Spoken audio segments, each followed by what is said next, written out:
Hello friends, पिछली video में हमने रिजल्टेंट वेलोसिटी की डिस्कस किया था। जैसा कि आपने वहाँ देखा था, रिजल्टेंट वेलोसिटी में हमें दो फ्रेम दिख रहे थे। दो फ्रेम, एक फ्रेम के रिस्पेक्ट में बॉडी मूव करती है और वो फ्रेम खुद भी दूसरे फ्रेम के रिस्पेक्ट में मूव करता है, लाइक रिवर एंड स्विमर। अब यहाँ हम देखते हैं रिलेटिव वेलोसिटी के बारे में। सबसे पहले तो हमें ये समझना है कि रिलेटिव वेलोसिटी या वेलोसिटी जब भी हम कहते हैं, हर एक वेलोसिटी अपने आप में एक रिलेटिव होती है, बिकॉज कोई भी पॉइंट यूनिवर्स में एब्सोल्यूट रेस्ट में नहीं है। दैट्स वाई हम ये कह सकते हैं कि हर एक वेलोसिटी एक रिलेटिव वेलोसिटी है। लेकिन क्योंकि हम अपने रिस्पेक्ट में देखते हैं, तो अपने रिस्पेक्ट में हम उसी फ्रेम में देख रहे हैं, इसलिए हम उसको सिंपली वेलोसिटी कह सकते हैं या कहते हैं। ठीक है, फिलहाल यहाँ देखें, हम यहाँ हम एक फ्रेम ऑफ रेफरेंस कंसीडर करते हैं। यह हमारा फ्रेम है और दो पॉइंट हम कंसीडर करते हैं। These are the two points. First one is A, second one is B. ये हमारा इसका पोजीशन वेक्टर हो गया और ये इसका पोजीशन वेक्टर हो गया। हमें क्या देखना है? बी पॉइंट की वेलोसिटी ए के रिस्पेक्ट में। ठीक है, एक वेक्टर हमने ये ले लिया। सो तीन वेक्टर है हमारे पास, ओ ए, ओ बी और ए बी। ओ ए क्या है? ओ ए है हमारा position vector, position vector of A किसके रेस्पेक्ट में? With respect to O. ठीक है, ओ बी क्या है? ओ बी है हमारा position vector of B with respect to O. ठीक है, और यहाँ थर्ड वेक्टर जो है हमारा, थर्ड वेक्टर है हमारा ए बी। ये क्या है? Position vector of B with respect to A. Clear है? हम यहाँ इस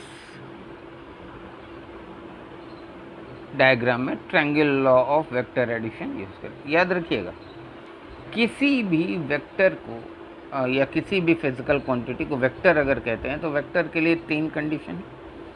पहला क्या होता है? उसका मैग्नीट्यूड हो, दूसरा डायरेक्शन हो, और तीसरा क्या होना चाहिए? It must follow the triangle law of vector addition. ठीक है, ट्रायंगल ऑफ वेक्टर एडिशन को हम लोग कहीं कहीं पैरेललोग्राम लॉ ऑफ फोर्सेस भी कहते हैं।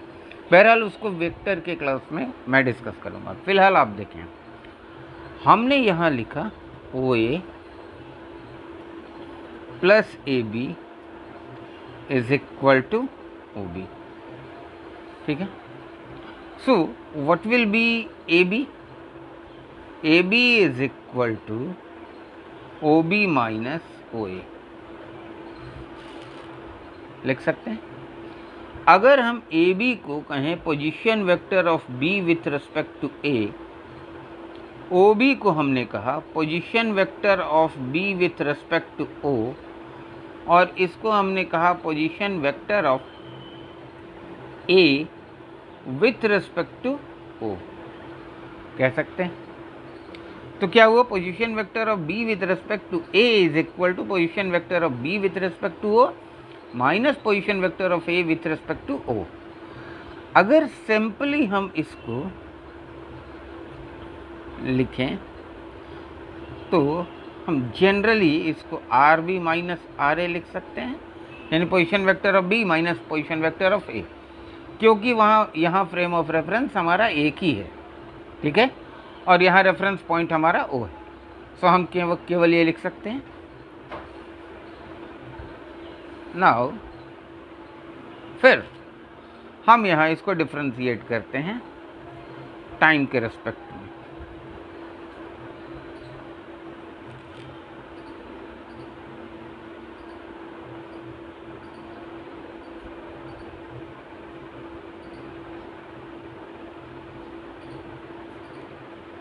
लिख सकता हूँ।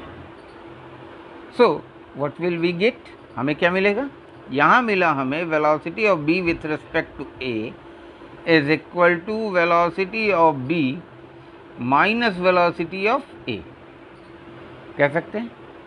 यहाँ आप क्या देख रहे हो, यहाँ ओ इसमें छुपा हुआ है, मतलब हमारा रेफरेंस पॉइंट दोनों कंडीशन में एक ही है। तो जब भी हम एक पार्टिकल की वेलोसिटी दूसरे पार्टिकल के रिस्पेक्ट में देखते हैं, it is your vector subtraction between the velocities of the two particles।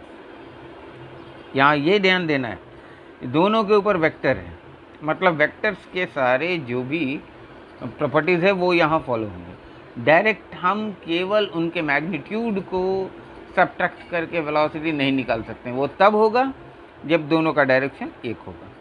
Clear?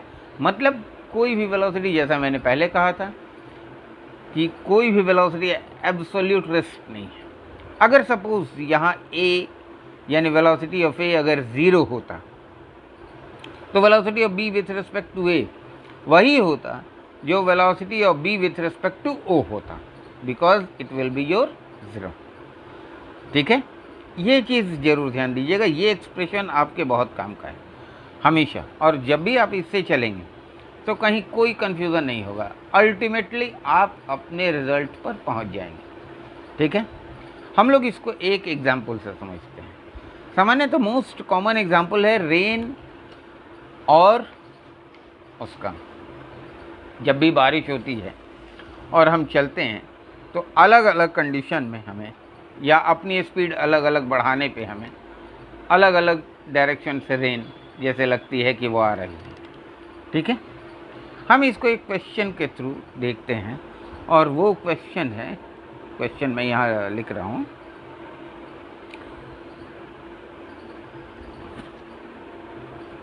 A man going on, simple सा क्वेश्चन है, ध्यान दीजिएगा। Going on A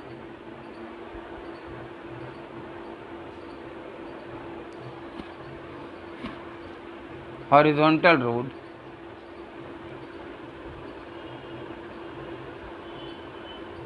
with speed v। मैंने यहाँ ध्यान दीजिएगा, मैंने कहा हॉरिजॉन्टल रोड, हॉरिजॉन्टल रोड मतलब स्ट्रेट रोड है, उस पर v स्पीड है, मतलब उसकी वेलोसिटी का डायरेक्शन वही है, क्योंकि वो चेंज नहीं कर रहा है। ठीक है, v observes that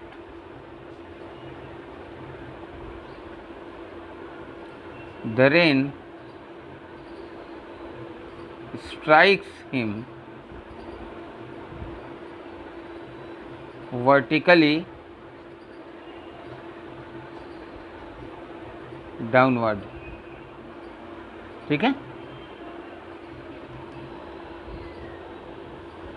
find the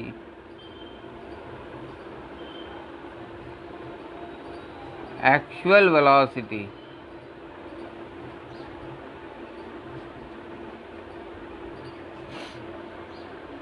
of rain drops. ठीक है, हमने कहा एक आदमी हॉरिजॉन्टल रोड पे जा रहा है, वो ऑब्जर्व करता है कि रेन उसको वर्टिकली डाउनवर्ड स्ट्राइक कर रही है कि स्पीड से v से। तो यहाँ पर अगर वो रुक जाए तो रेन की एक्चुअल वेलोसिटी का डायरेक्शन क्या होगा, यही हमसे पूछ रहा है। ठीक है, अब देखें, हम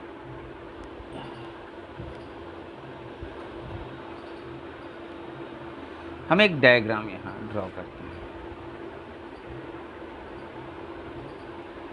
suppose it is your straight road. ठीक है, ये वेलोसिटी ऑफ मैन। इसको क्या लग रहा है? इसको लग रहा है कि रेन ड्रॉप्स इसको स्ट्राइक कर रही है कैसे? वर्टिकली डाउनवर्ड, यानी velocity of rain with respect to man का डायरेक्शन क्या हो गया? वर्टिकली डाउनवर्ड हो गया। ठीक है, अब रेन, आदमी का फेस किधर है? इस डायरेक्शन में, मतलब ये है डायरेक्शन आदमी का फेस। अब अगर ये है तो रेन अगर रुक जाएगा, आदमी अगर अपनी जगह खड़ा हो जाता है, तो या तो रेन इधर से स्ट्राइक करेगी या इधर से स्ट्राइक करेगी। हाँ, दोनों लेकर के हम देखते हैं और यहाँ खुद ही हमारा रिजल्ट बता देगा कि किधर से आ रहा है। एक कंडीशन हम ये देखते हैं कि रेन ड्रॉप्स की एक्चुअल वेलोसिटी का डायरेक्शन ये हो सकता है।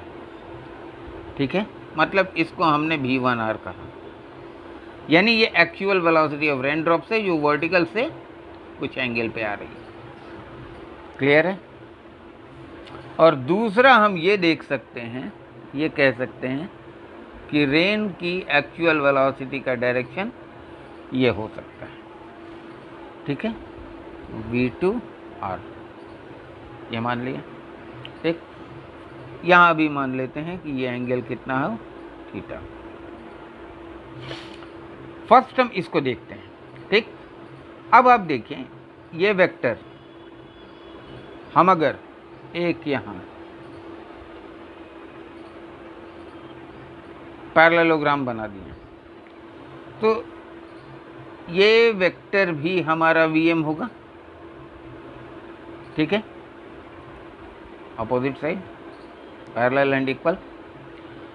ठीक है, अब देखिए यहाँ ये O A B C हमने ले लिया।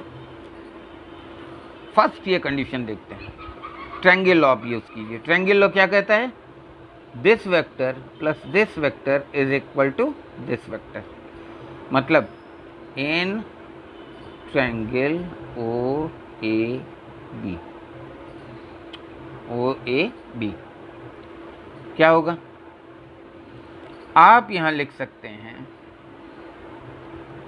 Vector OA plus vector AB is equal to vector OB लिख सकते हैं। OA क्या है हमारा? OA है V1R। AB क्या है? AB है Vm और OB क्या है?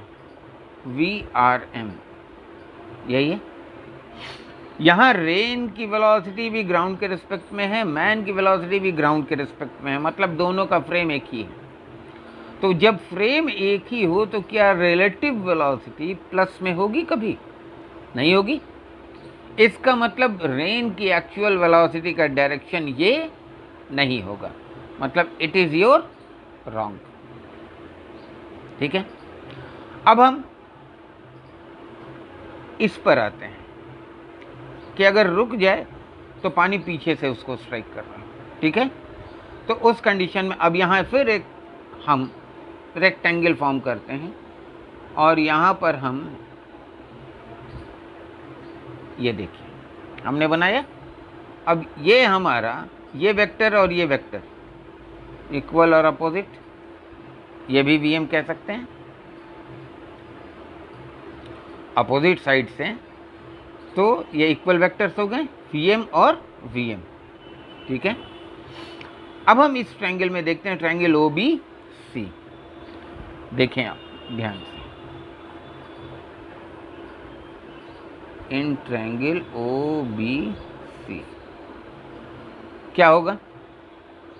OB plus BC is equal to OC होगा। ठीक है, तो OB plus BC is equal to OC कह सकते हैं। अब देखिए यहाँ OB क्या है हमारा? VRM। BC क्या है हमारा? VM। और OC क्या है? V2R। यह हमारा V1R था। तो ओ बी हम लिखते हैं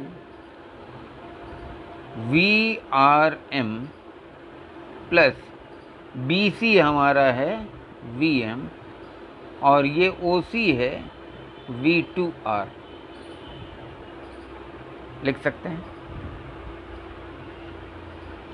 यहां पर V R M is equal to V to R minus V M हो गया।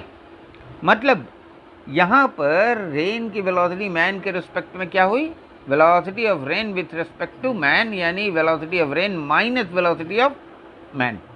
ठीक है, जो हमारा रिलेटिव वेलोसिटी का कंडीशन था वो हमने यहां से ऑब्टेन कर लिया। तो इसका मतलब अगर आदमी यहां पर रुक जाता है, अगर आदमी यहां पर खड़ा हो जाए तो उसको रेन किधर से स्ट्राइक करेगी, पीछे से स्ट्राइक करेगी। समझ में है? यहाँ पर आप सामान्यतः देखे होंगे डेली लाइफ में भी कि जैसे अगर बारिश हो रही है, हम अगर बारिश हो रही है और चल रहे हैं तो हल्का सा सर झुका करके आगे की तरफ हम चले जाते हैं। लेकिन वही जब हम बाइक पे जाते हैं तो हेलमेट लगाने के बाद भी, वैसे तो बिना हेलमेट लगाए कभी बाइक चलाना नहीं, ठीक है, ये फाइन से बचने के लिए नहीं, अपनी सुरक्षा के लिए बहुत ज़रूरी होता है। फिलहाल हेलमेट लगाएं भी तो भी हमें गाड़ी धीरे करनी पड़ती है, क्योंकि लगता है कि जैसे बारिश पानी जो है हमारी आंखों में घुस रहा है। मतलब आंखों में घुसने का मतलब क्या हुआ कि वेलोसिटी ऑफ रेन जो है विथ रिस्पेक्ट टू मी वो हमारे अपोजिट डायरेक्शन में टिल्ट होते जा रही है। कभी आप ट्रेन में गए होंगे और बारिश हो रही होगी तो वहाँ आपने देखा होगा, जब आप खिड़की से बाहर देखते हैं तो क्या आपको दिखता है, वहाँ आपको दिखेगा कि ऑलमोस्ट वो पैरेलल, यानी कि पैरेलल अपोजिट डायरेक्शन में मूव कर रही है। यानी अगर आप आगे जा रहे हैं तो ऐसा लगता है कि रेन जस्ट पीछे की तरफ जा रही है, अगर आप ध्यान से देखेंगे तो। नहीं देखे होंगे तो अब ऑब्जर्व कीजिएगा। तो यहाँ पर आप क्या देख रहे हैं कि अगर आदमी खड़ा है, अगर आदमी खड़ा है तो उसको लग रहा है कि वेलोसिटी ऑफ रेन इधर है। जब वो चलने लगा कुछ वेलोसिटी से तो रेन वर्टिकल हो गया, और अगर स्पीड बढ़ाता आदमी तो और मुड़ता। जैसे जैसे स्पीड बढ़ाता जाएगा वैसे वैसे रेन जो है उसको कैसे लगेगी, लगेगी कि जैसे उसकी तरफ अपोजिट डायरेक्शन से आ रही है ना।